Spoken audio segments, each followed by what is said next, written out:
Olá, graças a Deus, aqui quem fala é Luiz Kesserling e eu quero te convidar hoje para nós aprendermos um pouco com a parábola do fariseu e o publicano. Amém?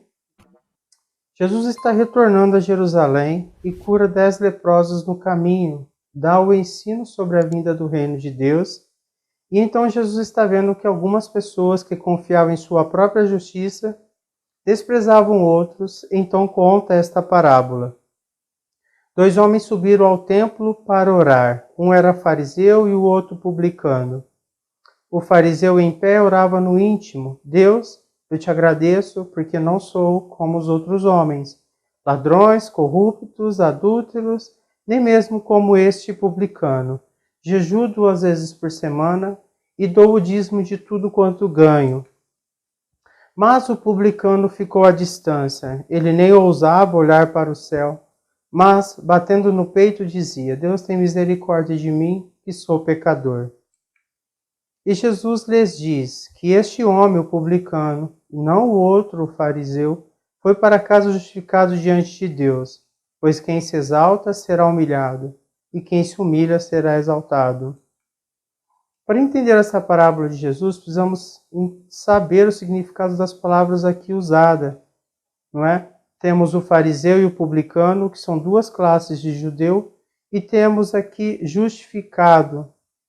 Então, precisamos conhecer as pessoas envolvidas e a doutrina da justificação, que é a doutrina que está em evidência aqui nessa parábola. O que é um fariseu? O que é ser um fariseu?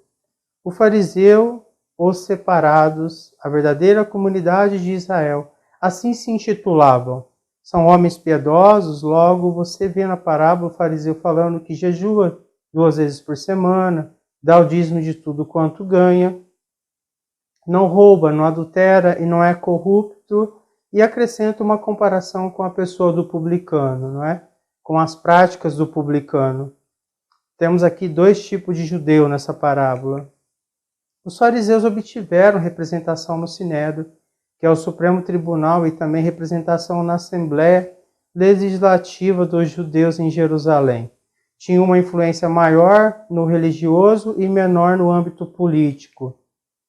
O que é um publicano? O que é ser um publicano? O publicano é um cobrador de impostos entre os romanos. Havia 2 tipos de cobradores: os cobradores gerais e os seus cobradores delegados para cada província. Esses cobradores gerais, responsáveis para com o imperador pelas rendas do império, eram os principais homens de grande importância no governo, geralmente membros de famílias ilustres. Os cobradores delegados, homens de classes inferiores, eram tidos pelas suas rapinas, roubo praticado com violência e extorsões, como ladrões e gatuno, aqueles que furtam. E quanto àqueles publicanos da sua própria nação, quase eram considerados como pagãos. Os publicanos de que falam o Novo Testamento eram olhados como traidores e apóstata, instrumento do opressor, e classificados como pessoas do mais vil caráter. Aqueles que comiam e bebiam com o publicano eram tratados com desprezo pelos seus contemporâneos. Bom, já entendemos aqui os 2 personagens envolvidos, as 2 classes envolvidas. E agora vamos entender a doutrina envolvida, não é? Que é a doutrina da justificação, ser justificado, como Jesus fala na parábola, não é? Estar justificado. Mas o que é ser justificado? É importante estar justificado diante de Deus? Você entende o quanto é importante estar justificado diante de Deus? A justificação é a solução do problema da posição do pecador diante da lei divina violada pelo homem. A justificação remove a culpa do homem perante a lei divina e imputa a perfeição de Cristo na conta espiritual do homem.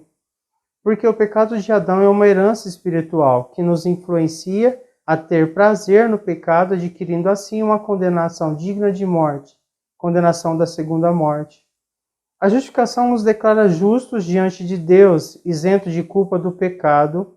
É, primeiramente, perdão dos pecados, não só isenta da penalidade do pecado, mas algo ainda maior. Essa pessoa é declarada justa, ou seja, segundo a lei divina, digna da salvação.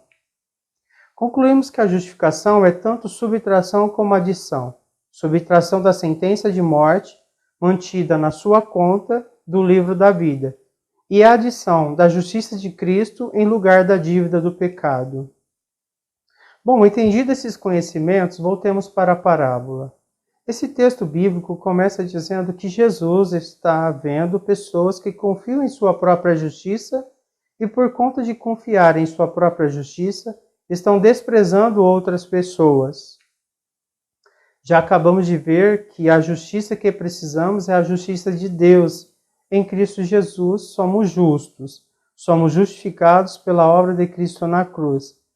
Bem falou o profeta Isaías: todos nós somos como o imundo, e todas as nossas justiças como o trapo da imundícia. E todos nós murchamos como folha, e as nossas iniquidades como o vento nos arrebatam, nos levam para longe. Jó é categórico em dizer: bem sei que isso é verdade, mas como pode o mortal ser justo diante de Deus? Mesmo sendo eu inocente, minha boca me condenaria. Se eu fosse íntegro, ela me declararia culpado. Paulo vai dizer: sabendo que o homem não é justificado pelas obras da lei, mas pela fé em Jesus Cristo, temos também crido em Jesus Cristo, para sermos justificados pela fé em Cristo e não pelas obras da lei. Porquanto pelas obras da lei nenhuma carne será justificada. Portanto, ninguém será declarado justo diante dele, baseando-se na obediência à lei, pois é mediante a lei que nos tornamos plenamente conscientes do pecado. Mas agora se manifestou uma justiça, que provém de Deus, independente da lei, da qual testemunham a lei e os profetas. Justiça de Deus mediante a fé em Jesus Cristo, para todos os que creem. Não há distinção, pois todos pecaram e estão destituídos da glória de Deus, sendo justificados gratuitamente por sua graça, por meio da redenção que há em Cristo Jesus. Deus o ofereceu como sacrifício para propiciação mediante a fé, pelo seu sangue, demonstrando a sua justiça. Em sua tolerância, havia deixado impunes os pecados anteriormente cometidos, mas, no presente, demonstrou a sua justiça a fim de ser justo e justificador daquele que tem fé em Jesus, para que, sendo justificados pela sua graça, sejamos feitos herdeiros segundo a esperança da vida eterna. Concluímos que o fariseu em pé, que se coloca em posição de justificado por conta de suas obras, desprezando o seu irmão judeu publicano, é uma grande pretensão de sua parte e também mostrando muita arrogância, pensando que poderia se justificar diante de Deus através de suas obras. O fariseu vai ao templo buscar justificação e sair justificado diante de Deus. Porém, esse fariseu chega diante de Deus não pedindo pela justificação, e sim cobrando a justificação como se fosse um salário por conta de suas obras. Deus não poderia negar a ele a justificação. E Jesus vai dizer a resposta que esse fariseu obteve através de sua oração, que não saiu justificado diante de Deus, por conta que ele se exaltou e todo que se exalta será humilhado. Porém, o publicano, que chega diante de Deus reconhecendo seu estado pecaminoso e se colocando em humilhação diante de Deus, saiu justificado por conta que nunca entendeu que poderia se justificar diante de Deus por qualquer obra que fizesse. E esse publicano, clamando pela misericórdia, reconhecendo ser digno de condenação por conta de ser consciente que é pecador, saiu justificado do templo. E Jesus diz que aquele que se humilha será exaltado. Amém? Bom, aqui eu finalizo essa exposição do texto. Espero que Deus venha visitar o seu coração, a sua casa, tranquilizar a sua alma. Até a próxima. Fique com Deus.